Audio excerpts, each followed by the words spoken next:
સમય શીખવે છે સાચી પસંદગી કરતા. લેવા પટેલના એક કાર્યક્રમમાં ડલાસમાં એક 14-15 વર્ષના છોકરાએ મને પૂછેલું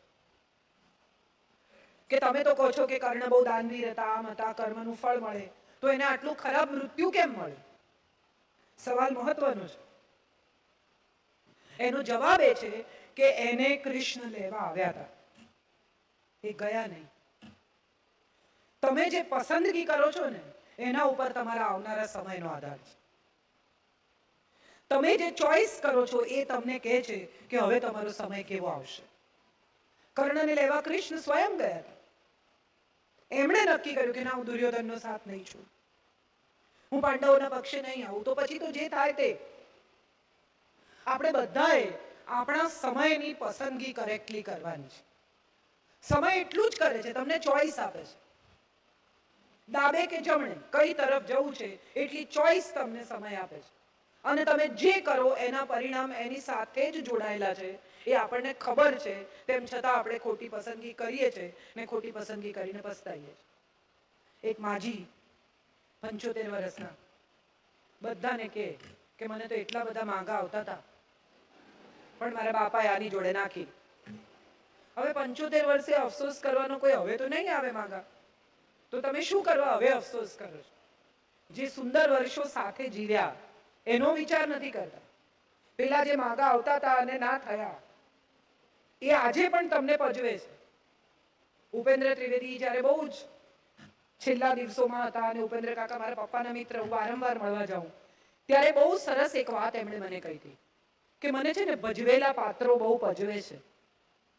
આ જેને સમજાય ને એને જીવન સમજાઈ જાય.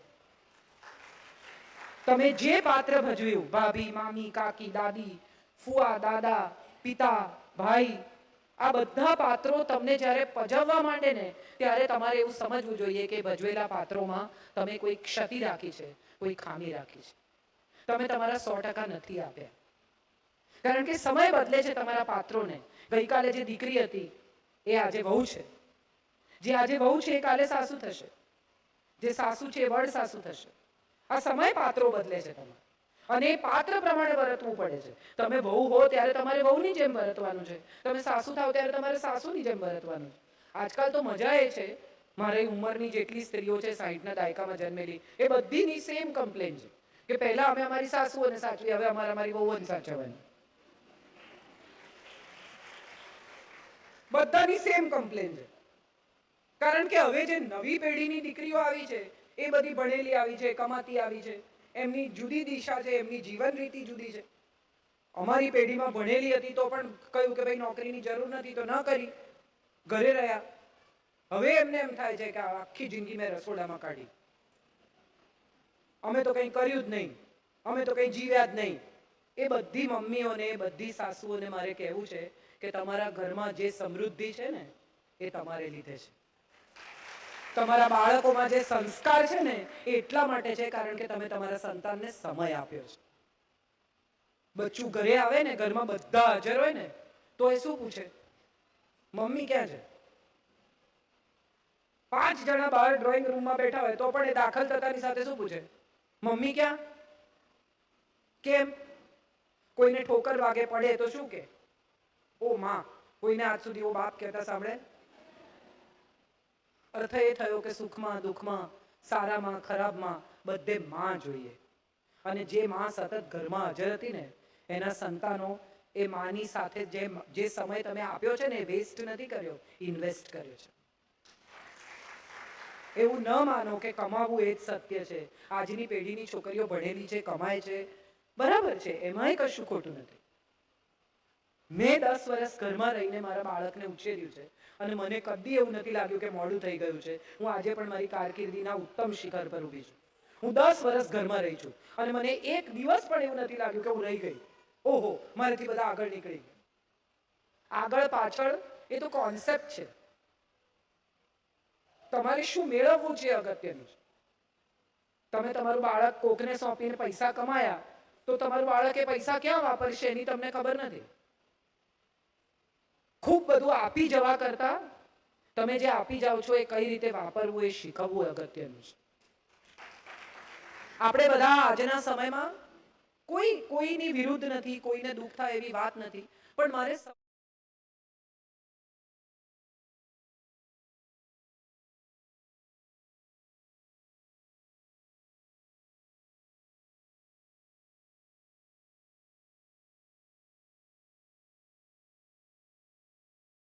માતા પિતાનો સેટ એક જ છે, એટલે તમારી ઓથોરિટી, તમારી વચ્ચેનું એક બેસિક અંતર અને એને થોડો તમારો ભય લાગે એ સંબંધ બહુ જરૂરી છે. ઘણી બધી મમ્મીઓને હું એવી જોઉં છું કે હવે મોડર્ન સમય સાથે બદલાઈ છે. છોકરાઓનો ફોન નહીં જોવાનો, છોકરાઓને કંઈ પૂછવાનું નહીં, એ લોકો ક્યારે આવે ક્યારે જાય, એમને પૂછીએ તો ચીડાઈ જાય. શેના ચીડાઈ જાય? તમે માં છો, તમને અધિકાર છે પૂછવાનો, અને એ વાત બહુ ઠંડકથી, શાંતિથી, નમ્રતાથી, પ્રેમથી સમજાવી દેવાની કે હું તો માં જ છું અને હું પૂછીશ જ, અને તારે જવાબ આપવો જ પડશે. મારો 26 વર્ષનો દીકરો પાર્ટીમાં જાય તો એનો સાથે જે કોઈ જવાનું હોય એવી એક બીજી વ્યક્તિનો નંબર હું લઈ લઉં કે તારો ફોન ન લાગ્યો તો તું ક્યાં જવાનું છે, લોકેશન મને આપીને જા. સાહેબ બેઠા છે, એમને ખબર છે કે આજના સમયમાં આ કેટલું જરૂરી છે. મા બાપ જાણતા નથી કે બાળક ક્યાં છે.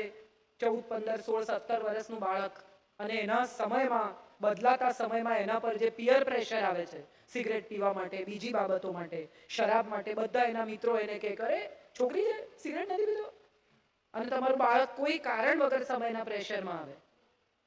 એવા સમયે જો તમે એની સાથે ઉભા હો ને તમે એને એમ કહો કે ના બેટા એવું કંઈ જરૂરી નથી. આ ફિયર ઓફ મિસિંગ આઉટ, અત્યારે ફોમો, લાઇક્સ ઓછા થાય તો લોકો આપઘાત કરે છે.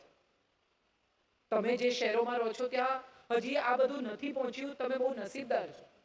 પણ તમે મુંબઈમાં, દિલ્હીમાં, બીજા શહેરોમાં છોકરાઓને જુઓ તો તમને સમજાય, લાઇક્સ ઓછી થઈ જાય ખાલી ઇન્સ્ટાગ્રામ પર, એમાં આપઘાત કરે. 5 બેનપણીઓ હોય અને 4 પાર્ટી કરી લીધી અને 5મીને ન બોલાવી તો એને ડિપ્રેશન આવી જાય. આ કયો સમય છે? આપણે ક્યાં પહોંચી ગયા છીએ? આપણે કયા યુગમાંથી આવ્યા છીએ? આપણે કોણ છીએ? સલમાન કેમ નથી પરણતો એ અગત્યનું નથી, એના કરતા એ યાદ કરો કે એક એવો માણસ જેણે કાશ્મીરના મોરચા ઉપર એકલા હાથે શૈતાન સિંઘે આપણી આખી ફૌજને બચાવી. પણ એ વિશે કોઈ જાણતું પણ નથી ને કોઈને એ વિશે વાત કરવામાં રસ નથી. પરમવીર ચક્રની કથાઓ, કેવા કેવા લોકો, કેવા અદ્ભુત માણસો, કેવી ફૌજ, પોલીસ કેટલું કામ કરે છે, એ વિશે આપણા બાળકને આપણે કદી કહેતા નથી. એક પણ તહેવાર એ લોકો ઘેર નથી ઉજવતા. Let us teach our children to respect the uniform. We don't. યુનિફોર્મને આદર આપતા શીખવશો તો આવનારા સમયમાં એ આ દેશને આદર આપી શકશે. આપણે નથી કરતા. સલમાન પરણ તો કેમ નથી, હવે કેટરીના પરણી તો વિકી કૌશલ જોડે લગ્ન ટકશે કે નહીં, અને ઐશ્વર્યાના છૂટાછેડા થવાના છે કે નહીં. આમાં આપણું આખું જીવન છે. મેં કેટલી બધી વાર કહ્યું છું, આજે ફરી એક કથા કહું કે હું ક્યાંકથી ટ્રાવેલ કરીને પાછી આવતી હતી, મારી પાછળ બધી બહેનો જમતી હતી, એમાં એક બહેને બીજા બહેનને કહ્યું કે તમે જોયા રેખાજીને 60 વર્ષે ડાન્સ કેવો કર્યો એણે? એટલે બીજા બહેને કહ્યું એમને કે પણ બચ્ચન સાહેબ તો ના આયા ને. એટલે ત્રીજા બહેને કહ્યું કે તો એ લોકોને વાત થઈ જ ગઈ હોય. એટલે એક બહેન કે હજી ચાલે છે? એટલે પેલા બેન જેમણે આ વાત શરૂ કરેલી એમણે કીધું હાસ તો. એટલે તમને કેટલી ખબર? તમારી બાજુમાં રે રેખા, એટલે આવીને તમને કહી જાય કે મારે શું ચાલે છે.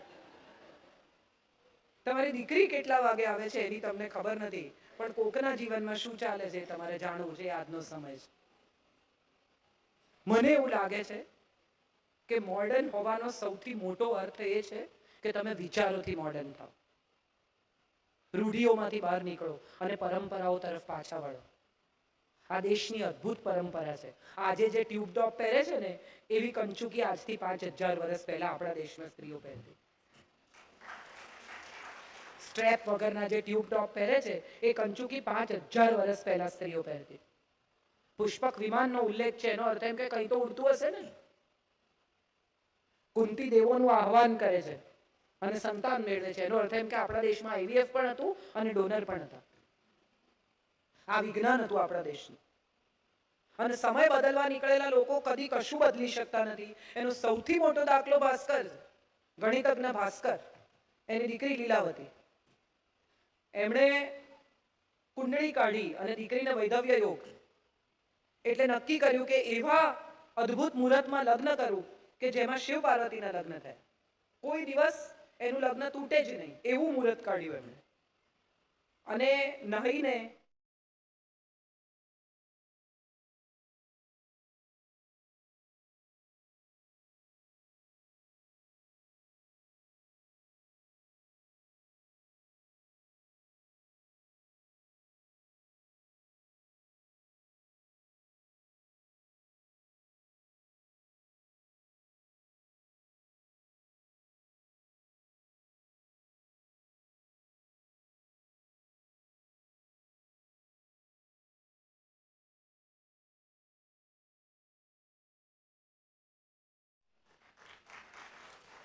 પછી નિરાશ થઈને એને હતાશ થઈને દીકરીને જિંદગીથી વિમુખ કરવાને બદલે એમણે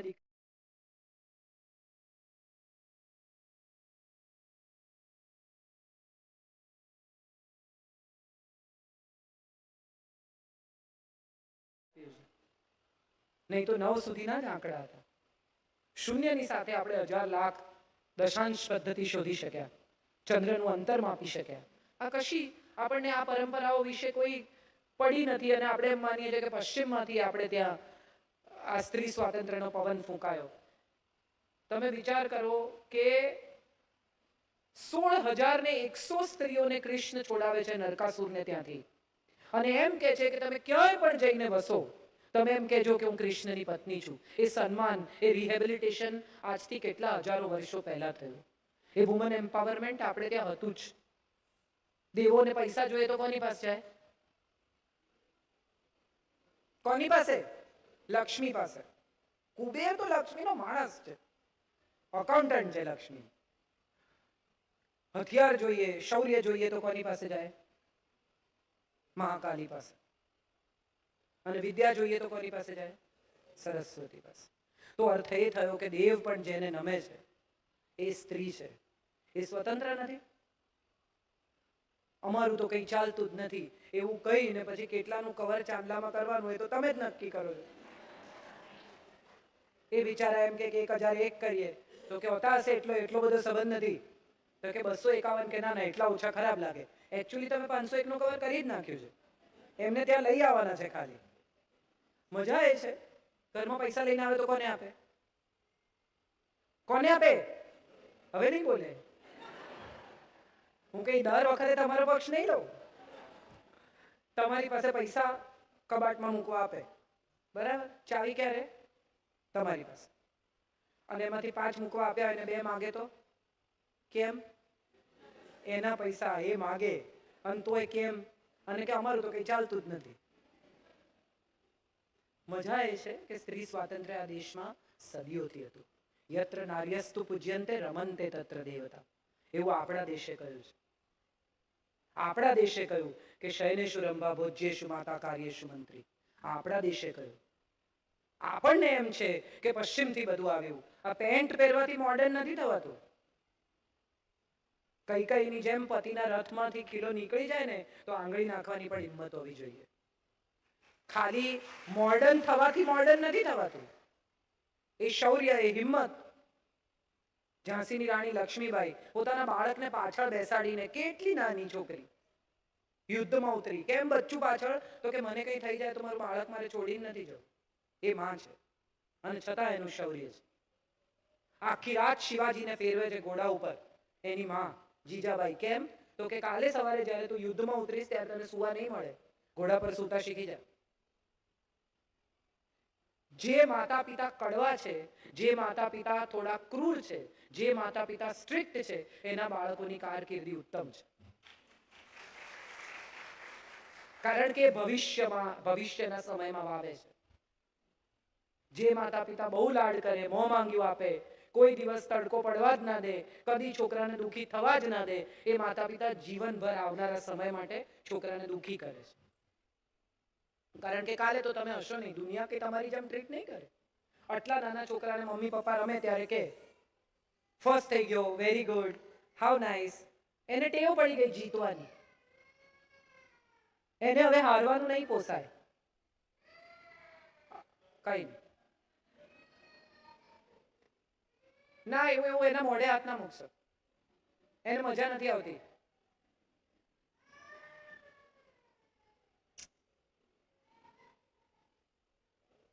ઇટ્સ ઓકે.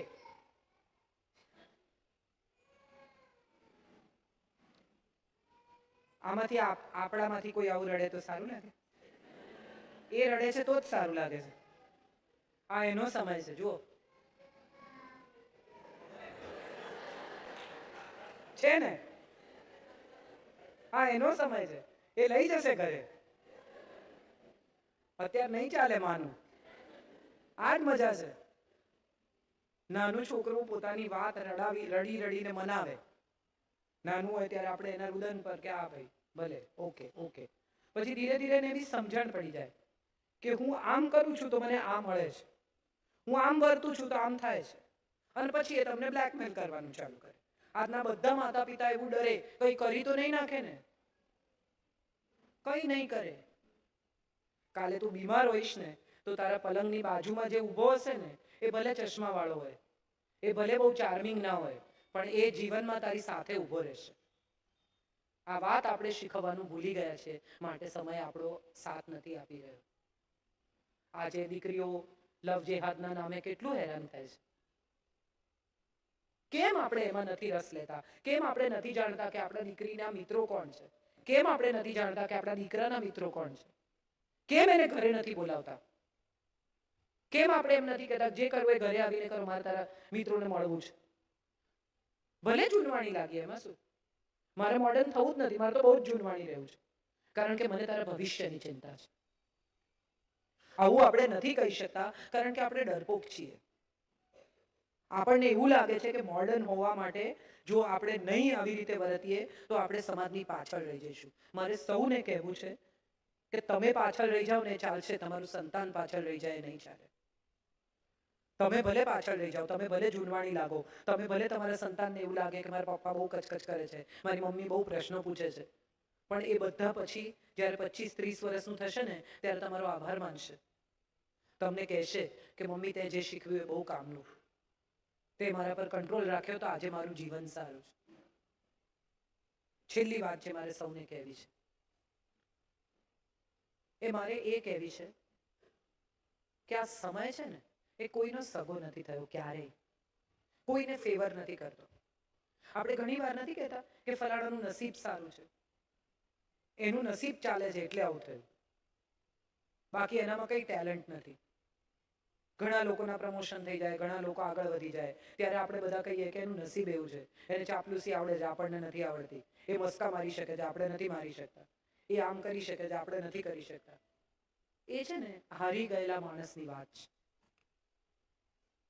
હારો નહીં. તમે શું કરી શકો છો એ દેખાડો. એ શું કરી શકે છે એની સાથે તમારી સરખામણી ન કરો. હું આ નથી કરી શકતો અથવા હું આ નથી કરી શકતી. મર્સિડીઝ લે ને બાજુવાળા તો પેંડા લઈને આવે તમારા ઘેર, પછી પેંડા આપે તમને કે અમે મર્સિડીઝ લીધી, એટલે આપણે પણ હસીને સરસ રીતે કહીએ કે બહુ સરસ, અમને આટો મરાવજો કોઈ દિવસ. એ બહાર નીકળે એટલે કે મોડું જોયું, આવડું થઈ ગયું હતું. અને આપણે પણ પેંડા ખાઈને એમ કહીએ કે તો કાળા ધોળા કરે એટલે લે, આપણાથી ના લેવાય.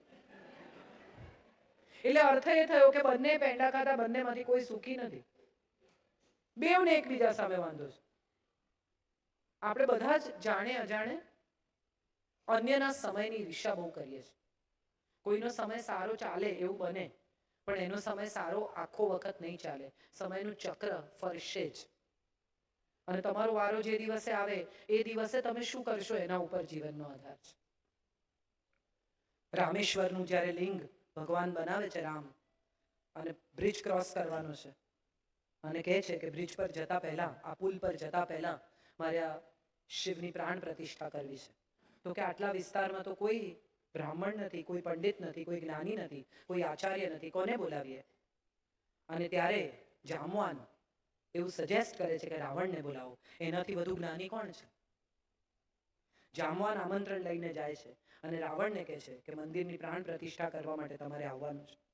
રાવણ આવે છે અને સાથે શરત છે કે પતિ પત્ની સાથે જો પરણેલો હોય તો બંને સાથે મળીને પ્રાણ પ્રતિષ્ઠા કરવી પડે. તો રાવણ કહે છે કે આમાં તો ટ્રીક છે, મારે સીતાને લઈને આવવી પડે. તો તમે તો પછી મને ઘાત કરો. તો કે ના, નહીં કરીએ, વચન આપું છું તને, અભય વચન. રાવણ સીતાને લઈને આવે છે, પ્રાણ પ્રતિષ્ઠા કરાવે છે અને સીતાને પાછા લઈ જાય છે અને રામ એને રોકતા નથી. પણ જ્યારે બંને પતિ પત્ની પૂજા કરીને ઉઠે છે અને રાવણને પ્રણામ કરે છે અને ત્યારે કહે છે કે યજમાન તમે શું આશીર્વાદ માંગશો? અને ત્યારે રામ કહે છે કે હું મારા શત્રુઓ પર વિજય પામું એવો મને આશીર્વાદ આપો. અને રાવણ હસે છે અને કહે છે કે વિજયી ભવતુ. આ સમય છે, પોતે જ કહે છે વિજયી ભવતુ એના જ શત્રુઓ પર, અને કહે છે કે મારી દક્ષિણા બાકી રહી બ્રાહ્મણ તરીકેની. તો રામ કહે છે કે બોલો શું દક્ષિણા આપું? તો કે સમય આવે માંગી લઈશ. અને જ્યારે રણ મેદાનમાં રાવણ અને રામ સામ સામે થાય છે ત્યારે રાવણ કહે છે કે મારો સંહાર તમે કરો જેથી મને મોક્ષ મળે, આ મારી દક્ષિણા છે. આ સમય છે, આ કથાઓ છે આપણા દેશની, જેને આપણે રાક્ષસ સમજીએ છીએ. અને કેટલી સુંદર વાત કહી છે કે હું મારી સંસ્કૃતિ અસુરની છે પણ મારી પ્રકૃતિ જ્ઞાનીની છે. હું ભલે અસુર રહ્યો પણ મારી પ્રકૃતિ તો વિદ્વાનની છે, વિદ્યા વિશારદની છે. જેણે શિવતાંડવ રચ્યું એ કેટલો જ્ઞાની હશે? દુર્યોધન કહે છે કે જાનામી ધર્મસ્ય ન ચ મે પ્રવૃત્તિ, જાનામી અધર્મસ્ય ન ચ મે નિવૃત્તિ. હું જાણું છું કે ધર્મ શું છે, હું જાણું છું કે અધર્મ શું છે, પણ હું પાલન કરી શકતો નથી. કૃષ્ણ જાય છે વિષ્ટિ કરવા દૂત તરીકે અને કહે છે કે 5 ગામ આપી દે, અમે નહીં યુદ્ધ કરીએ. દુર્યોધન ના પાડે છે, કૃષ્ણને બાંધવાની વાત કરે છે.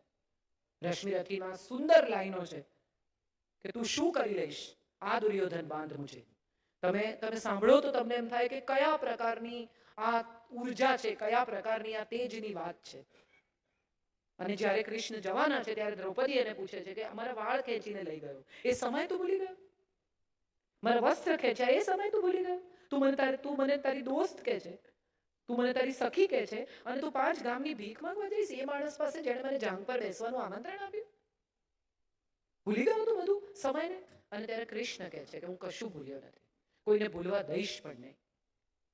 નમે મોઘમ વચો ભવેત. હું જે કહું છું એ ક્યારેય ખોટું નહીં પડે. પણ જો હું આજે દૂત બનીને નહીં જાઉં, જો હું આજે વિષ્ટિ કરવા નહીં જાઉં, જો હું આજે આ યુદ્ધ અટકાવવાનો પ્રયત્ન નહીં કરું, તો આવનારો સમય એમ કહેશે કે કૃષ્ણ આ યુદ્ધ અટકાવી શકતા હતા પણ એમણે પ્રયત્ન પણ ન કર્યો. અને આ પ્રયત્ન મારે કરવો જોઈએ કારણ કે હું ઇતિહાસમાં એક લીટી દોરું છું. આજે લોકોને નહીં સમજાય, આવનારા સમયમાં લોકો કહેશે કે કૃષ્ણ દૂત બનીને ગયા હતા અને એમણે યુદ્ધ અટકાવવાનો પ્રયાસ કર્યો હતો. તમે આજે આંબો વાવો એ તમને કાલે સવારે કેરી નહીં આપે, પણ તેથી ન વાવો. તમારી આવનારી પેઢીઓ ખાશે, બીજા લોકો ખાશે. તમે આજે વૃક્ષ વાવો એનો છાંયડો તમને નથી મળવાનો, પણ તેથી ન વાવવું. આપણે આપણા સંતાનો માટે કેટલા પૈસા બચાવીએ છીએ, પાસબુક ભરી દઈએ છીએ પણ એમને શ્વાસબુક નથી આપતા. ઘર, મકાન, દુકાન, પૈસા, રોકડ, દાગીના. દીકરીને પરણાવે ત્યારે મમ્મી આ કપડા ને પેલા કપડા ને આટલો દાગીનો ને આટલી વસ્તુઓને, પણ કોઈ બેસાડીને સપ્તપદીના 7 વચન નથી સમજાવતું. જે આપ્યા ને જે લીધા, જેના ઉપર આવનારો સમય ટક્યો છે, દાગીના પર નહીં ટકે, કપડા પર નહીં ટકે, વસ્તુઓ પર નહીં ટકે. તમે કેટલું દહેજ આપ્યું એના પર નહીં ટકે, તમે કેટલા પૈસા આપ્યા એના પર નહીં ટકે, તમે કેવા લગ્ન કર્યા એના પર નહીં ટકે. તમે એને શું શીખવ્યું છે એના પર એના લગ્ન ટકશે, બંનેના. હવે તો દીકરાને પણ તમારે શીખવવું પડે છે. અને બધાને આજકાલ હું કહેતા સાંભળું છું કે અમે તો અમારી દીકરીને દીકરાની જેમ ઉછેરી છે, અમે તો અમારી દીકરીને દીકરાની જેમ ઉછેરી છે. તો મારે આ તરફ પણ કહેવું છે કે દીકરાને પણ દીકરીની જેમ ઉછેરો, એને પણ થોડું શીખવો. એની પત્ની જો કામ કરતી હોય, એની પત્ની જો વ્યવસાય કરતી હોય અને ઘરે વહેલો આવી ગયો હોય ને, તો એને કહો કે 1 કપ ચા બનાવજે, એમાં પુણ્ય છે. આવું આપણે નથી કરતા. ઉલટાનો જો કદી ચા બનાવી રાખે તો આપણે એને કહીએ બહુ ગેલો છે. બંને હળી મળીને આનંદથી રહેતા હોય ને તો એ સમયમાં દખલ નહીં કરતા. આવું મારે સૌને કહેવું છે. એ એની પત્ની માટે ચા બનાવે કે એની પત્નીના પગ દબાવે, તમે એના ઈગોને નહીં છંછેડતા. બાયલો છું, પગ દબાવે છે, તાર બાપાએ તો કોઈ દાડો મારા પગ નથી દબાવ્યા. હવે ભાઈ એમણે નથી દબાવ્યા તો તમને ઈર્ષા છે? તમારો દીકરો દબાવે છે એ વાતે તમને પ્રોબ્લેમ છે? કે બંને જણા આનંદથી રહે છે અને એની પત્નીના આદર કરે છે, પત્નીને પ્રેમ કરે છે, એનો તમને આનંદ છે? આ પસંદગી તમારે કરવાની છે. એના પર તમારો આવનારો સમય છે. કારણ કે જો તમે પુત્રવધુને સારી શબ્દ જ કેટલો સુંદર છે. પુત્ર વધુ, પુત્રથી જે વધુ છે તે પુત્ર વધુ છે. કુળ વધુ, જે કુળને વધારે છે તે કુળ વધુ છે. આ શબ્દો આપણે ભૂલી ગયા છે. આખું ગૃહ જેનું ઋણી છે એ ગૃહિણી છે. આખું ઘર જેનું ઋણી છે એ ગૃહિણી છે. આપણે સિક્કા કાઢીએ ને સોનું કાઢીએ ને પૂજા કરીએ, ધનતેરસે બધું સજાવીએ ને લક્ષ્મીનું આહવાન કરીએ ને, પણ કોઈએ કોઈ દિવસ 12 મહિના જે ગરમ જમાડે છે અન્નપૂર્ણાને થેન્ક યુ કહ્યું? એમાં શું થેન્ક યુ કહેવાનું? એ તો એની ફરજ છે. પણ ફરજ પણ કેટલા લોકો સાચી રીતે નિભાવે છે? જો એ પૂરા દિલથી, પૂરા સ્નેહથી, પૂરા આદરથી એ ફરજ નિભાવતી હોય તો સાહેબને ખબર છે પોલીસમાં પણ મેડલ આપે છે, તો પત્નીને પણ આપો મેડલ. એને પણ સ્નેહનો મેડલ આપો, એને પણ આદરનો મેડલ આપો, એને પણ કદી થેન્ક યુ કહો. મમ્મી મેડ નથી. યંગ છોકરાઓ છે એટલે મારે એ પણ કહેવું છે કે મમ્મી સતત ઘરમાં કામ કરતી નોકરાણી નથી. મમ્મીને પણ ક્યારેક થેન્ક યુ કહો કે તું બહુ ધ્યાન રાખે છે મારું. કોઈ છોકરું ઘરે પાછું આવે અને કહીને ગયું હું નહીં જમું, 14, 15, 16 વર્ષનો દીકરો હોય, કહીને ગયો મારું જમવા ના બનાવીશું, નહીં જમું. પછી અચાનક ઘરે આવી જાય અને પૂછે ખાવાનું છે કઈ? માએ 2 જ ભાખરી કરી હોય પોતાના માટે અને તરત જ કહે કે આ છે ને ભાખરી છે, લે આપી દઉં તને, ફટફટ શાક કરી આપ. અને બચ્ચું પૂછે તું જમી? એક પણ મમ્મી એવું નહીં કહે ના હું નથી જમી. એ તરત જ એમ કે ખા, મેં ખાઈ લીધું. એ માં છે. એ માની કદર જો નહીં થાય તો સમય પણ તમારી કદર નહીં કરે. જે વૃદ્ધ આંખો તમારી પ્રતીક્ષા કરે છે, તમે ઘરે આવો, પપ્પા ઘરે હોય 80 વર્ષના, 70 વર્ષના, બેટા આજે મોડું થયું, અને રિએક્શન શું હોય? હા હવે કામ હતું, મોડું થયું, ફરવા નહોતો ગયો. એ 2 આંખો પ્રતીક્ષા કરતી નહીં હોય ને ત્યારે તમને સમયની કિંમત સમજાશે. કોઈ રાહ જોતું હોય ને તો ઘરે પાછા ફરવાનો આનંદ છે. જાતે તાળું ખોલવાનું હોય ને તો ઘેર પાછા ફરવાનો કોઈ આનંદ જ નથી. તમે ઘરે શું કામ પાછા આવો છો? કારણ કે કોઈ તમારી પ્રતીક્ષા કરે છે. અને પત્નીએ શું કર્યું તો કે આખો દિવસ પ્રતીક્ષા જ કરી. તમે ગયા ત્યારથી પાછા ફર્યા ત્યાં સુધી એણે તો તમારા આવવાની જ રાહ જોઈ છે. સાંજે આ ખાશે, સાંજે આમ કરીશું, આમ. અને તમે આવીને સૌથી પહેલા શું કરો છો? તમારો દિવસ ખરાબ ગયો છે એટલે ઘરે આવીને ગુસ્સો કરો છો. ન કરો. જે સમય વેડફાઈ જશે ને એ પાછો નહીં આવે, એ આપણે બધાએ સમજી લેવાનું છે.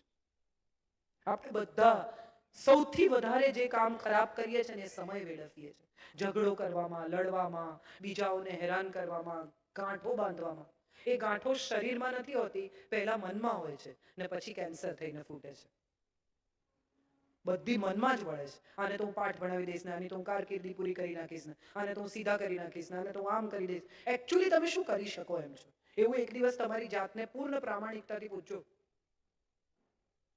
તમે કોઈનું સારું કરી શકો એમ છો, બાકી ખરાબ તો કરી શકો એમ છો. અને જો જે કરી શકો એમ હો એ કરો. કોકને ભણાવો, કોકને ખવડાવો, તમારે ઘેર આવેલું માણસ આનંદથી પાછું જાય તો હું માનું છું કે એને ઘર કહેવાય.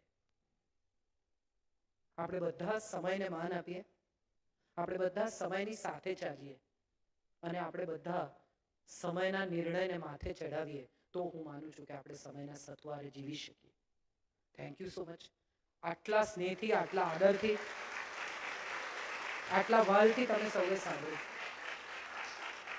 Thank you so much. ખૂબ આભાર સૌનો. આટલા વરસાદમાં, હા બિલકુલ, આટલા વરસાદમાં બધા આવ્યા અને બેઠા. બહાર વરસાદનો અવાજ એટલો બધો હતો કે મને એમ થયું બધા જતા રહેશે, પણ તમે બધા બેઠા. કોઈને કંઈ પણ પૂછવું હોય તો પૂછી શકે. Feel free. પ્રણામ.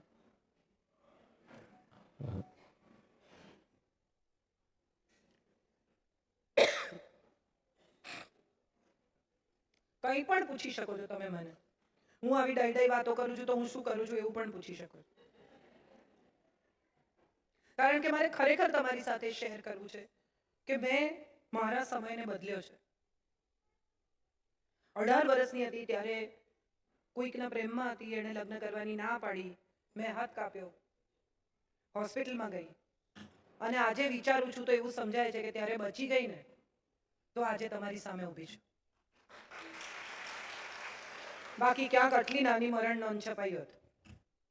કેટલી મૂર્ખી હતી એવું હવે લાગે છે. અને સૌથી મજાની વાત એ છે કે જે વાત ઉપર બહુ રડ્યા હોઈએ ને એ આજે યાદ કરીએ ને તો હસવું આવે, અને જે વાત ઉપર બહુ હસ્યા હોઈએ ને એ યાદ કરીએ ને તો ક્યારેક રડવું આવે. જિંદગી એનું જ નામ છે. કંઈ પણ પૂછી શકો છો, પ્લીઝ ફીલ. છૂટ શું વળી? છૂટ કોણ આપે ને કોણ લે? યસ બેટા.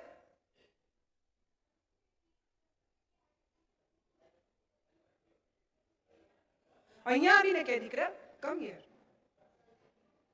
હા બેટા. યસ બેટા, ટેલ મી.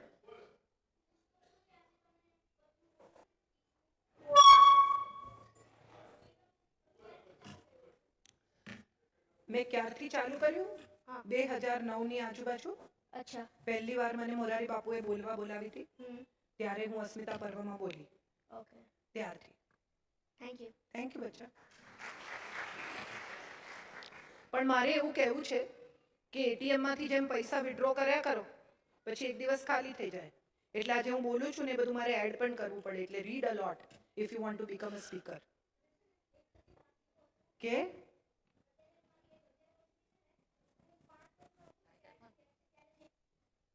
અત્યારે છે ને મારી એજ 11 વર્ષની છે ને હું જ્યારે 5 વર્ષનો હતો ને ત્યારે મને યાદ છે કે મારા મમ્મી તમારા વિડીયો કાયમ જોતા.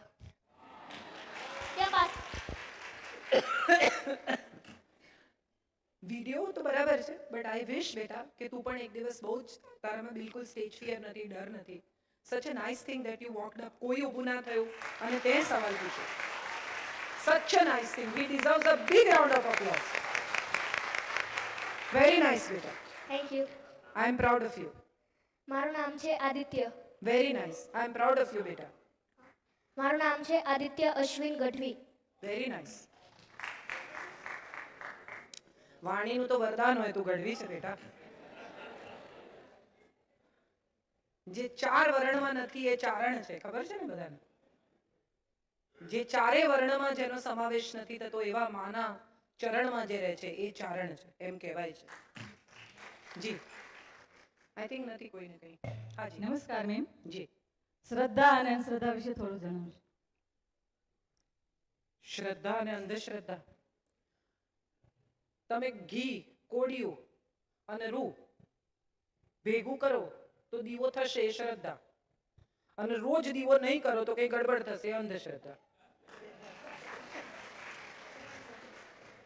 જે દિવસે કઈ ખરાબ થાય અને તમે ઘરની બહાર નીકળો ને એમ કહો કે અરે યાર દીવો ના કર્યો એમાં થયું, એ અંધશ્રદ્ધા. બાકી દીપક પ્રજ્વલિત કરવો એ ઉત્તમ વાત છે, આપણી સંસ્કૃતિ છે. મન થાય તો કરવાનું ને કોઈ દિવસ રહી જાય તો રહી પણ જાય.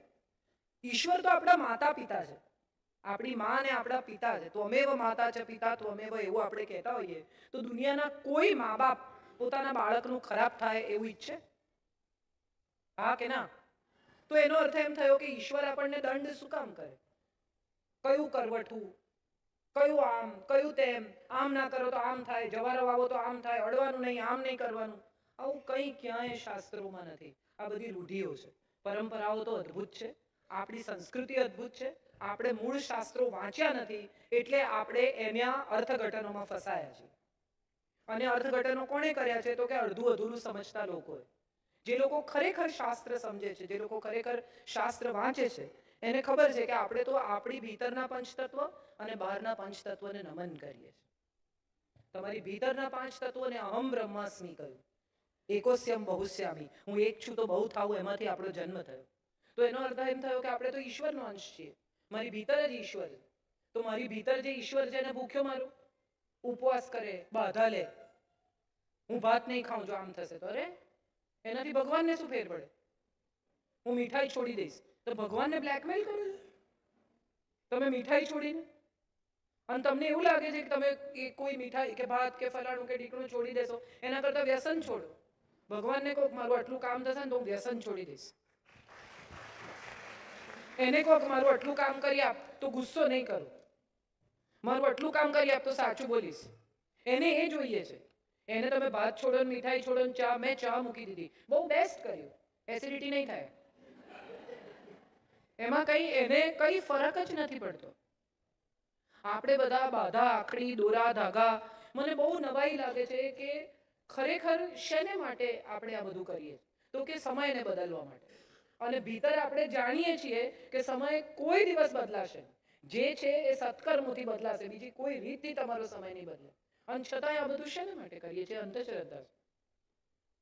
અને અંધશ્રદ્ધાનો ફાયદો એટલા બધા લોકો ઉઠાવે છે, એ પણ આપણને ખબર છે, ને કઈ કઈ રીતે ઉઠાવે છે એ પણ આપણને ખબર છે, અને છતાંય કરીએ છે. બંગડી 2 માંથી 4 કરી આપે એમ કરીને માગે, કાઢી બી આપે. આટલું સરકાર કે ઓટીપી ના આપો, ઓટીપી ના આપો, ઓટીપી ના આપો, પણ તમને કોઈ કે 30,000 ની લોટરી લાગી છે, ઓટીપી આપો એટલે તમે 2 મિનિટમાં આપી દો. આપણી લાલચ એ સૌથી મોટી અંધશ્રદ્ધા છે. એનાથી મોટી આ જગતમાં કોઈ અંધશ્રદ્ધા જ નથી. અને આપણી લાલચ આપણને અંધશ્રદ્ધા તરફ લઈ જાય છે. જે મિનિટે તમે સંતોષ અને શાંતિ તરફ જશો ને, એ મિનિટે તમને શ્રદ્ધા જ દેખાશે, અંધશ્રદ્ધા દેખાશે જ નહીં. મને કઈ નથી જોઈતું તો તમે મને આપી જ શું શકશો? એમણે મને કીધું કે પ્રોગ્રામ કરવો છે, કેન્સલ કરો. મેં કીધું બીજી વાર આવી જઈશ એમાં. એમણે મને કીધું કે 1 પર 1 ફ્રી. મેં કીધું 1 પર 2 ફ્રી. તમે શું ચિંતા કરો? પૈસાથી શું છે જીવન? પૈસા સગવડ છે, સુખ નથી. અને સુખ ભીતર છે, બહારથી નહીં આવે. એટલે શ્રદ્ધા અને અંધશ્રદ્ધા વચ્ચે આટલો સુખ અને સગવડ જેટલો જ ફેર છે. સગવડમાં મજા આવે ને સુખમાં મજા ટકે. આ આપણે નક્કી કરવાનું.